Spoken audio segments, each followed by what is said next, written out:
नमस्कार, अंजली स्पेशल चॅनलमध्ये मी अंजली सर्व मैत्रिणींचे स्वागत करते। आज मी तुम्हाला रेखा स्टाईल ब्लाऊजचा गळा कसा शिवायचा, याला कोणी कोणी हाय नेक सुद्धा बोलतं। तर या ठिकाणी बघा मी अस्तर आणि ब्लाऊजचा कपडा जोडून घेतलेला आहे। याची कटिंग कशी केली तर मागील व्हिडिओमध्ये मी तुम्हाला सविस्तर सांगितलेले। तरी या ठिकाणी बघा शोल्डर 7.5 घेतली, गळा रुंदी 3.5 इंच घेतली, वरच्या साइडला सरळ बॉक्स 3.5 इंचाचा तयार करून घेतला, शिलाई मार्जिन अर्धा इंच, मोंढा उंची या ठिकाणी 7 इंच घेतलेली आहे, 7 ते 7.5 घ्यायची, उतार आपण या ठिकाणी पाऊण इंचाचा देतो। हा ब्लाऊज कटोरी सोडून सर्व प्रकारचा शिवला जातो, 4 टक्स, 1 टक्स, 3 पीस प्रिन्सेस। आता या ठिकाणी बघा गळा घेतलेला आहे, तर जसं आपण कपड्यावरती घेतलेला आहे त्याचप्रमाणे मी या ठिकाणी सुद्धा कटिंग केलेली आहे कॅनव्हासची। तर ज्यांनी कोणी व्हिडिओ पाहिला नाही तर बघून घ्या। या ठिकाणी गळा उंची बघा 7.5 आहे, वरती 1.5 इंच घेतलेले आहे आणि मटका गळा घेतलेला आहे। तर याची कटिंग कशी केली मागील व्हिडिओमध्ये मी दाखवलेला आहे, सविस्तर माहिती दिलेली आहे, बऱ्याच टिप्स दिलेल्या आहेत, तर बघून घ्या। जे कोणी नवीन आहेत त्यांनी सबस्क्राइब केलं नसेल तर सबस्क्राइब करा। आता या ठिकाणी बघा गळा जोडताना सुद्धा काळजी घ्यायची कॅनव्हास कपड्यावरती।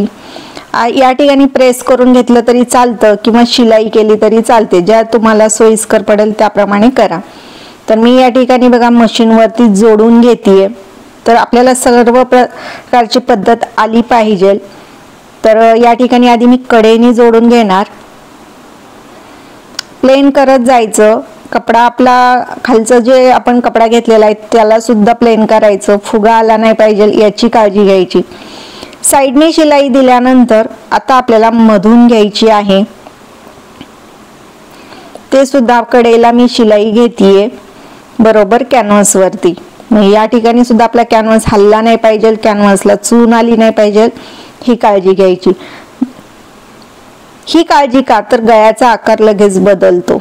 आता आपलं पूर्ण जोडून झालेलं आहे, साइडचा एक्स्ट्राचा कपडा कट करून साइडनी टिप मारून घेतली आणि मधोमध जोडला आहे।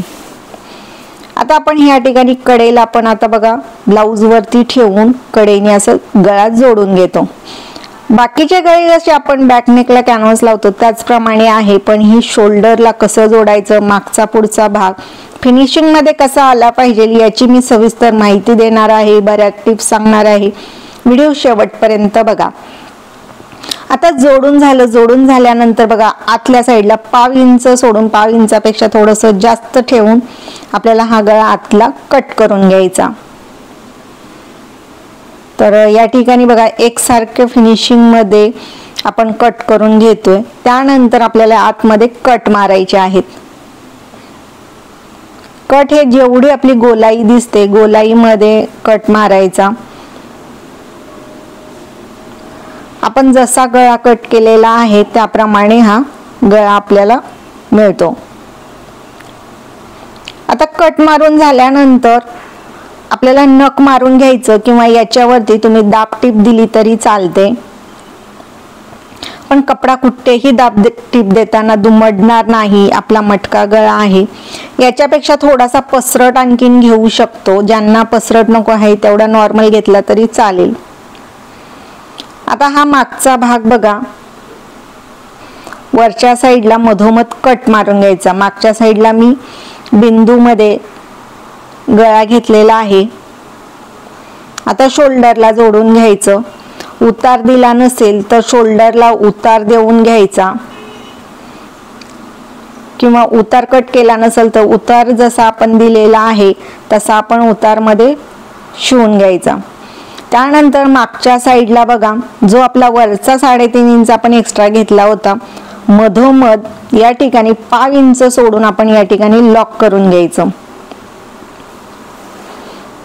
त्यानंतर दुसऱ्या साइडने आपल्याला शोल्डर जोडून घ्यायची।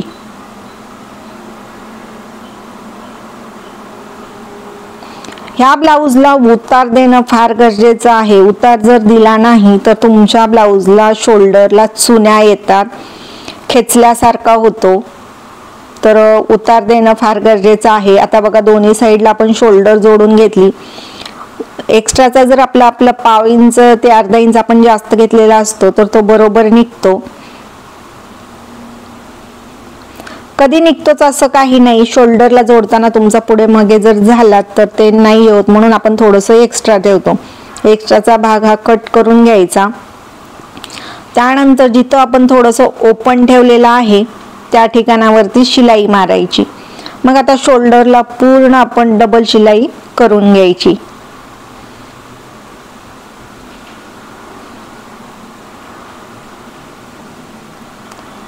आता शोल्डरला जी गळा रुंदी आपण घेतलेली होती त्या ठिकाणी आता आपल्याला कट मारायचे आहेत. तर हे कट न चुकता मारायचे, म्हणजे आपल्याला या ठिकाणी गळ्याला शोल्डरला बॅक साईडला पलटवायचं असतं तर तिथं व्यवस्थित पलटवता येतं, शिलाई करता येते. याच्यावरती तुम्ही आणखीन एक शिलाई घेऊ शकता किंवा प्रेस करून घ्या आणि आतल्या साईडचा जो आपली गळपट्टी आहे तर त्याला हात शिलाई करून घ्यायची असते. आता शोल्डरला या ठिकाणी बघा आपण कट मारल्यामुळे आपल्याला मागच्या साईडला शिलाई करणं एकदम सोपं जातं.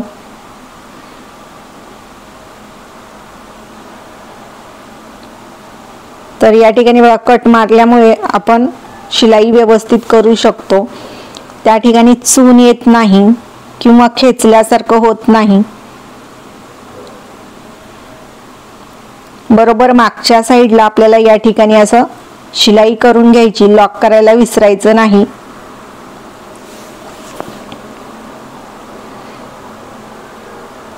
बरीच आपल्याला या ठिकाणी काळजी घ्यावी लागते. तर तुम्हाला एकदा हात बसला, माहिती असली का ब्लाऊज हा शिवणं फार सोपं आहे. या ठिकाणी बघा आता आपण शोल्डर जोडून झाली, गळ्याला व्यवस्थित मागच्या साईडला पण जोडलं तर आपला गळा किती छान दिसतो. शोल्डरला पण बघा कुठेच चुन्या नाहीयेत. एकदम फिनिशिंग मध्ये आपला हाय नेक किंवा रेखा स्टाईल हा ब्लाऊजचा गळा शिवून झालेला आहे. या ठिकाणी बघा फिनिशिंग मध्ये किती व्यवस्थित दिसतं.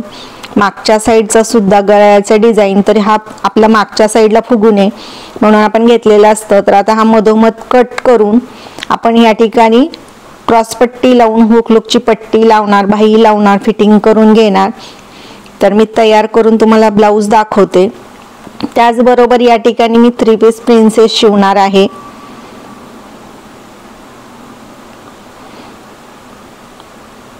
तर मी आता हे तयार करून घेते, तोपर्यंत सबस्क्राईब करा. हा आपला तयार झालेला ब्लाऊज तर अशा पद्धतीने दिसतो. तर या ठिकाणी बघा समोरच्या साईडला हुक लुक पट्टी घेतली, मोंढ्याच्या साईडला कमरेच्या मध्ये एक टक्स दिला, बाही अशा पद्धतीने झालेली आहे. बाही तुमच्या आवडीप्रमाणे घेऊ शकतात किंवा बिना बाहीचा सुद्धा तुम्ही ब्लाऊज तयार करू शकता. तर आजचा व्हिडिओ तुम्हाला कसा वाटला, याचा गळा कसा वाटला तर मला कमेंट करून नक्की कळवा. पूर्ण व्हिडिओ पाहिल्याबद्दल धन्यवाद.